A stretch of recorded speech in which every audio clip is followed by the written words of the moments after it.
Assalamualaikum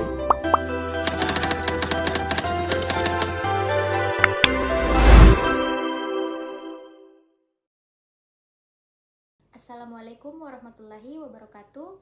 Perkenalkan, nama saya Ayudia Raihana dengan NIM PO 714-2032-41047 dari kelas B tingkat 2. Nah, di sini saya akan meringkas kembali materi yang telah dibahas pada minggu lalu pada mata kuliah diagnostik molekuler, yaitu materi genetik dan asam nukleat. Nah, di sini saya akan menjelaskan terkait materi genetik terlebih dahulu. Materi genetik merupakan bahan di dalam sel yang berfungsi menyimpan dan membawa informasi kehidupan. Informasi genetik ini menentukan berbagai sifat makhluk hidup seperti warna mata, golongan darah, serta mengatur aktivitas dan fungsi sel. Materi genetik dapat diwariskan dari orang tua kepada keturunannya. Pada makhluk hidup, materi genetik tersusun dari senyawa kimia yang disebut asam nukleat. Nah, selanjutnya saya membahas lagi terkait asam nukleat. Nah, apa sih asam nukleat itu?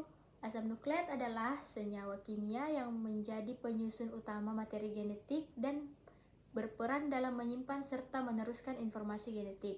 Asam nukleat terdiri dari dua jenis utama, yaitu DNA dan RNA.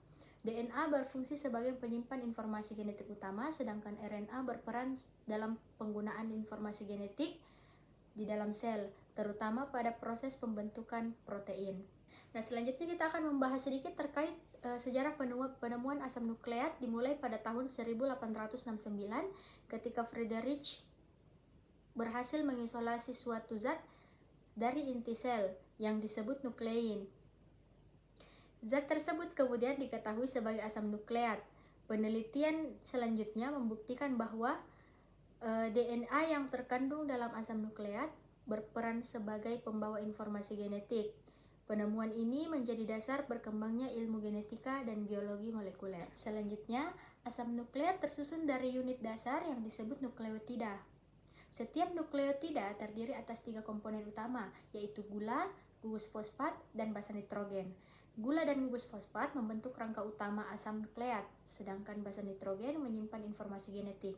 Rangkaian nukleotida yang panjang akan membentuk molekul DNA dan RNA. Basa nitrogen pada asam nukleat terdiri dari adenin, guanin, sitosin, timin, dan urasil. Pada DNA, pasangan basa yang terbentuk adalah adenin dengan timin serta guanin dengan sitosin. Pada RNA, adenin berpasangan dengan urasil, sedangkan guanin tetap berpasangan dengan sitosin. Urutan basa nitrogen inilah yang menentukan informasi genetik, seperti gen yang mengatur sifat tertentu pada makhluk hidup. DNA atau deoksiribonukleik acid merupakan asam nukleat yang menyimpan informasi genetik utama dalam sel.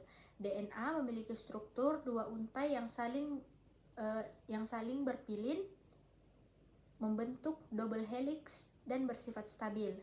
Fungsi utama DNA adalah menyimpan informasi genetik dan mewariskan sifat dari satu generasi ke generasi berikutnya.